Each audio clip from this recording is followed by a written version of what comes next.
Hello and welcome to the Loadstar podcast News in Brief. This episode is sponsored by Air Charter Service. Air Charter Service is the aircraft charter broker of choice for thousands of shippers globally. So if charter is the answer to your shipment, then contact Air Charter Service for a no-obligation quote.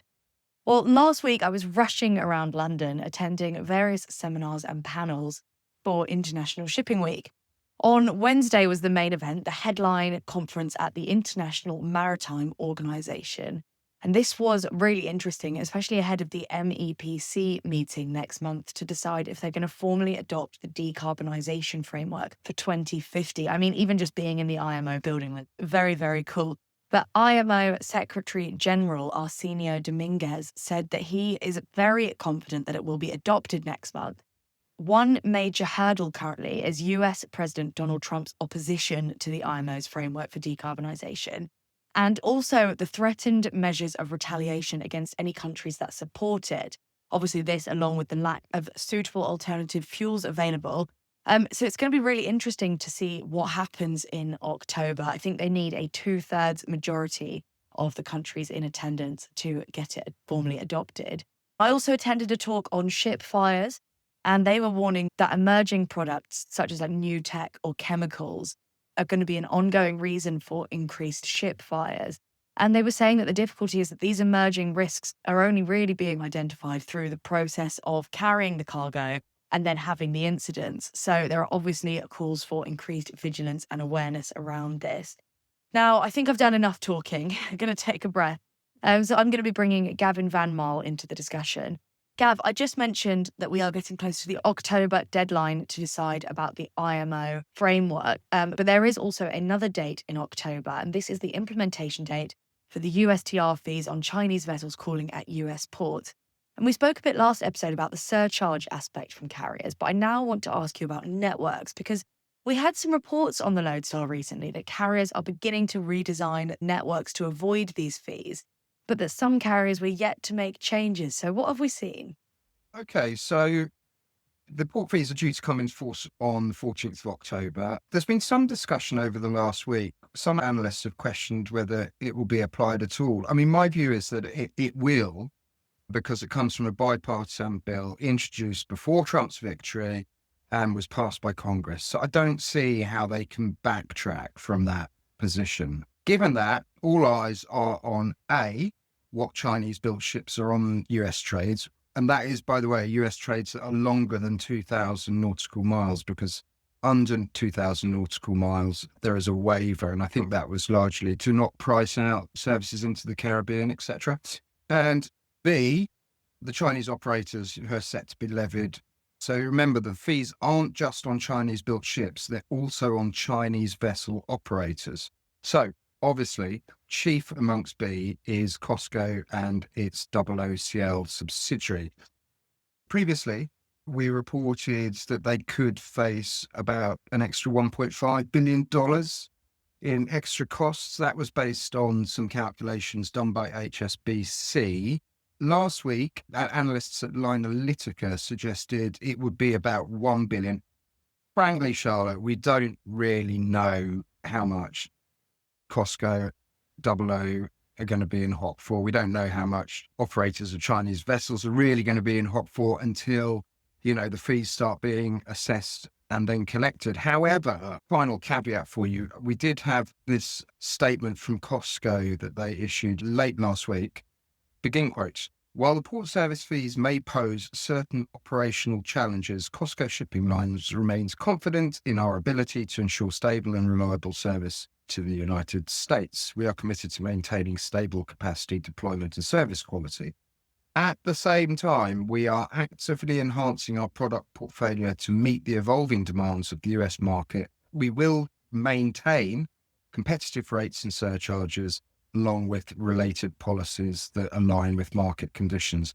So sort of a slightly opaque wording, I would say. I mean, you can hear it yourself, can't you? There is clearly, we will maintain competitive rates and surcharges indicates that, surcharges might be on the way. I mean, we talked about this in the previous podcast. Can they, in a market where rates are in a weak position, is there actually any wriggle room to start introducing surcharges when you're the only carrier that really faces the extra fees? It's going to be difficult for them to push that through, I would think, at the moment. But I mean, other carriers have been moving things around. As you said, they're in a bit of a difficult position because no matter what they do, they're going to be exposed to it. But some carriers have the luxury of moving their services around. So what's been happening there? Yeah, you're absolutely correct. And, they're doing what you'd expect them to do. They're removing Chinese-built ships from their US services. So the story that we reported last week was that the Premier Alliance was the latest grouping to rejig its services, switching Chinese-built ships from a transatlantic service to an Asia Medstream. Industry-wide, there's analysis last week for both Drury and Sea Intelligence, which would suggest that there's still some way to go in this process. According to Drury's calculations, there's still around 100 Chinese ships on the Transpac, another 33 ships on the Asia-US East Coast routes, and another 44 on the transatlantic. So I would expect that we're probably going to be covering further developments on this subject over the next fortnight. Yeah, I went to a London Shipping Week seminar at law firm Watson, Farley and William, and they were talking about the kind of pros versus cons of Chinese ships. And they were saying there's some major discounting going on at Chinese shipyards to kind of counteract the cons of getting a Chinese vessel at the moment. Obviously, Chinese shipyards' global order book for the first half of 2025 fell from 72% to 52% of the global share, losing out to places like South Korea and Japan. But obviously this huge discounting, it has some advantages, especially if you're not exposed to the Americas trade. So there are some opportunities to be had here from certain people. So it's going to be interesting to see how that plays out after the fees have been introduced. But I mean, this growing capacity is a big factor into what is happening on the rate side of things. You mentioned that. But you reported at the start of the week that there could be evidence of a rate war on the Asia-Europe trade. So what evidence did you have? Okay, so just one thing, quite sort of important to remember, that there's still a very large time lag between orders being made and the capacity actually hitting the water, right? So a lot can happen in that time, right? But nonetheless, the fact is that the industry is in a state of overcapacity at the moment. So on Asia Europe in particular, Alphaliner ran an analysis this week. It counted up there are 31 full services between Asia and Europe, both to North Europe and the Med. And in order to fully staff each of those services so that it maintains a weekly schedule, you would need 461 ships as a total. However, Alphaliner could only count 425 ships employed on these trades, a gap of 36 vessels, right? Which, based on the average Asia-Europe vessel size of 14,000 TEU, amounts to around 500,000 TEU of capacity that's absent from the trade. And in the face of that, asked the analyst of Alphaliner, how come freight rates keep dropping? Because it would appear there's a natural capacity constraint on there. Its answer was that it indicated that a rate war is underway. And that, to be honest, that was confirmed to me by several sources. One major forwarder told me last week it already looks like a rate war is underway. We're getting daily updates now with revised lower rates. The blank sailings and the vessel adjustments so far appear to be having little or no effect on the rate erosion. So Asia North Europe rates, as recorded by Drury, were down 11% week on week. To the Meds, they were down 9% week on week. Interestingly, the WCI for its Shanghai Rotterdam leg fell below what I think is quite a psychologically important mark of $2,000. And it ended last week on 1,910 per 40 foot. Looking for any sort of signs of a silver lining, my sources suggest that the demand slump and the rate erosion will certainly continue to Golden Week, probably continue after Golden Week, although there are initial indications of demand picking up later in the year. So it might not all be terrible news for carriers. What about other major trades? What's happening on the Trans-Pacific? Yeah, so the Trans-Pacific has, there was a bit of bifurcation between the indices this week. The WCI had Transpac rates down sort of 4 to 5%. The SCFI, which we've previously sort of talked about, can often indicate where the other indices are going the following week. The SCFI was down 31% from Shanghai to the US West Coast and down 23% from Shanghai to the US East Coast. And that basically wipes out all the gains that we've seen in this sort of little freight rate rally that's been going on the Trans-Pacific for the first half of September. So basically, the headline on the Transpac is that after 2 weeks of rising rates, everything's going south again. Although the Xenetors XSI and the Freightos FBX recorded slight increases on their Transpac rates this week, the consensus amongst the analysts who are employed by those platforms was that they would start to fall again for the remainder of this month. Thank you very much, Gav. It'll be interesting to see what happens there. I look forward to chatting next week. Yeah, you're very welcome, Charlotte. And before we move on to the air freight section, I just want to take a moment to remind listeners that this episode is sponsored by Air Charter Service. With a network of 34 offices worldwide and 650 aviation specialists, Air Charter Service can always deal in your preferred language, time zone, and currency, no matter where you are located. The team is available 24/7 to help you with charter requests so that you can find the perfect solution quickly and efficiently. I'm now joined by Alex Lennane to talk about air freight. Alex, it seems from our coverage last week that air freight's been having a bit of a rubbish time.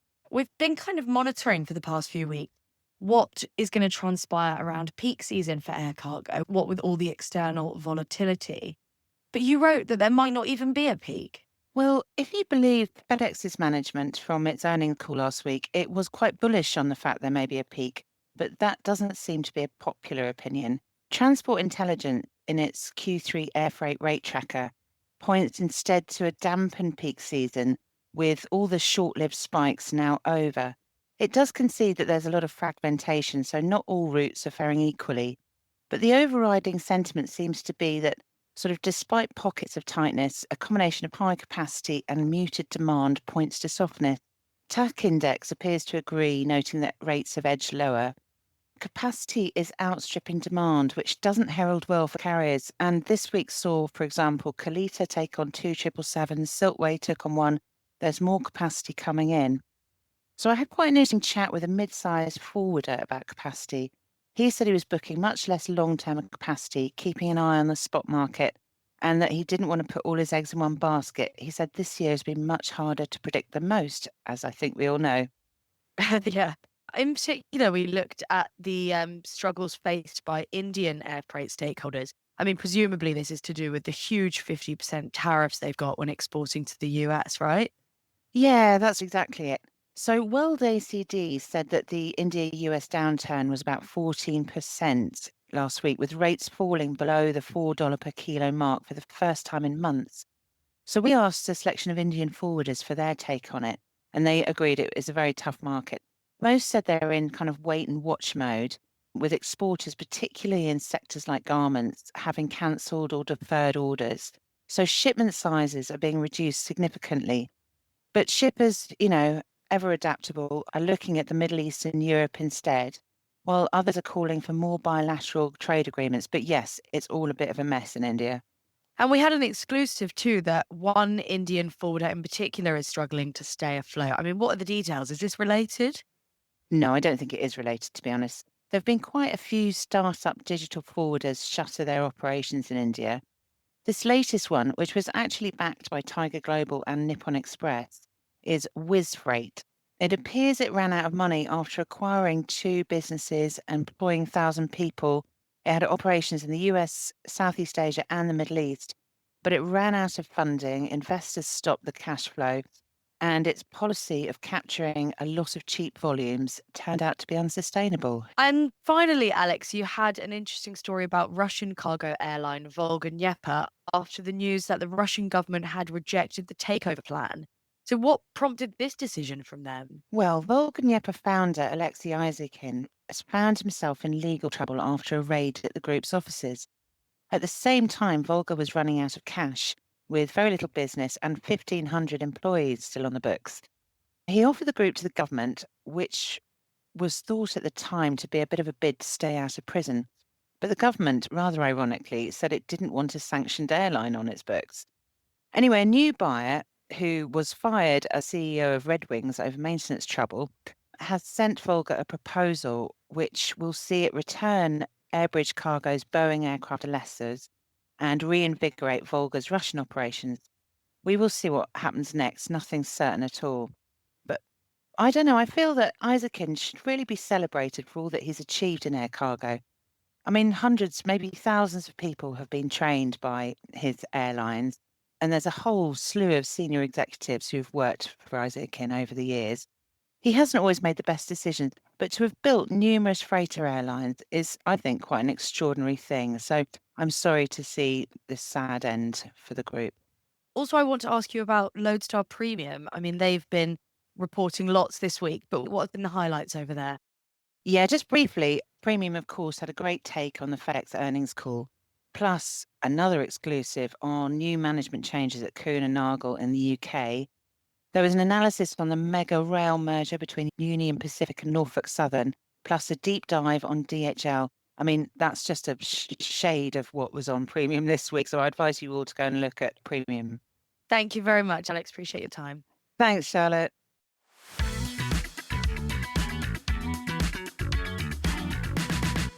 So now we have recapped all the main events of last week's supply chain news. Here is what you might see coming up on the Loadstar. Well, it is the Caspian Air Cargo Summit this week, so I'll be over in Baku getting the very latest in air freight trends from the people who are right at the heart of the operations. I'm hoping to get some exclusive interviews over the few days that I'm there, as well as obviously reporting on the panel discussions. So I'm really looking forward to that, and I'm really looking forward to going to Azerbaijan. It's somewhere that I've never been, and I think it's safe to say that I probably would never have gone if it wasn't for this job. So yeah, I'm really looking forward to that. We are also launching a brand new podcast episode in collaboration with Raft.ai.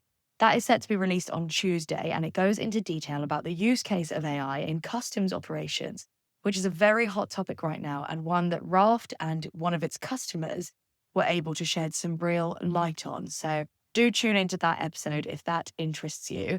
And also just a reminder that last week we released our podcast with container trade statistics about the dynamics impacting the ocean freight market, and there are a lot of them, and also how this is translating into TEU data.